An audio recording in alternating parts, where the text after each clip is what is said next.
You're watching Talk of the Town, and we're glad to see you on the other side of this break. I'm Jessa Jeremiah again here, filling in for Robyn Zimmerman. And today, right now, in fact, we've got a familiar voice for sure, probably a familiar face as well. I would hope. Marcus Walsh is here. There's that voice.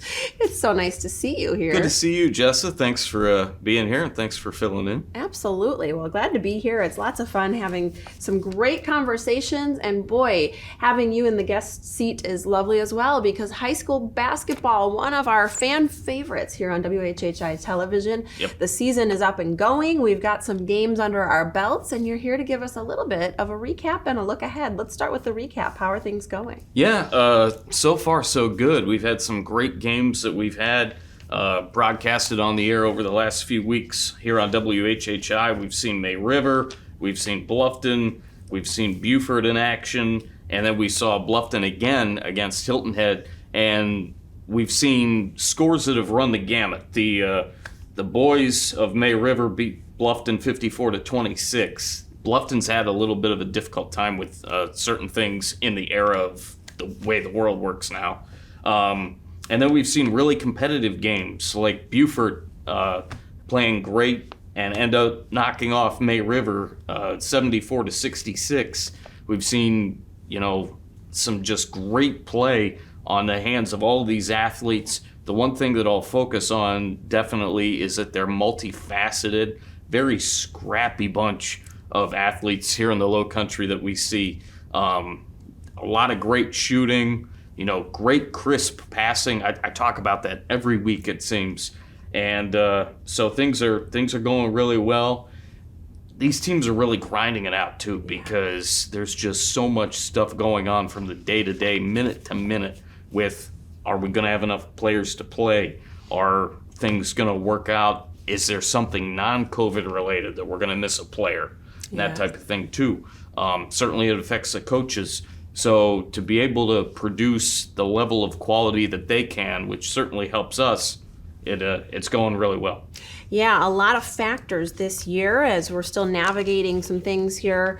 But, like you said, they've done an impressive job making sure they've got players out there. And any players that really stand out to you right now, top performances? Definitely. Alex Smith, who we saw last week at Hilton Head High, terrific performance for him, shooting the rock, getting it around the court, the inside-out presence on the offensive side.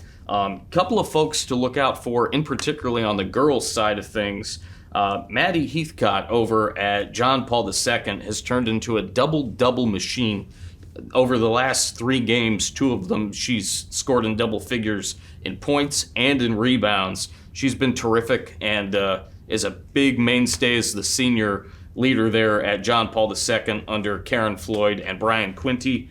Michaela Washington of Beaufort Academy, over 30 points against Thomas Hayward a couple of weeks back, and certainly is around the 1,000 point mark for her career. We hope to see her and the rest of Beaufort Academy girls and guys at Hilton Head Prep next week. That is the hope. Nothing confirmed yet, but we'll see what happens there. Beaufort, tremendous girls and guys teams over the years, and particularly this year, the guys, led by Zyron Odom, the Dennison brothers, Michael and James. The Beaufort girls, young team, new season, new coach. The Bluffton girls are terrific. Takoya Hayward and then Floyd as well, doing a great job for them. And Hilton Head, led by Linda Young, she actually knocked down a game-winning 3-point shot against James Island a couple of weeks ago, and she played great in the games that we had last week as well. So on the girls and guys side, lots of great action to look at, Jessa. A lot of great action to look at. I'm so impressed by how well you're able to prepare for these games. You've got all these statistics and names and things floating around. And a quick shout out before we head to break on some of the prep that goes into this and folks who help out. Yeah, Larry Jacomont, certainly Joseph Keith, Jeremy Pope, Maria Soden was with us last week. Certainly Loco Sports with Justin Jarrett and Wes Kerr. Certainly other avenues to look out for doing research and the like. It's a lot of work, as I've told Robyn and you, but it's fun, and we love it here at WHHI. No, we're so glad to have you on the call. It is tons of fun to listen to and watch. You can watch WHHI Sports every single Saturday and Sunday at 5 o'clock. And you'll hear this voice right here. Marcus Walsh, thanks for being with us. Thanks, Jessa. We'll be right back.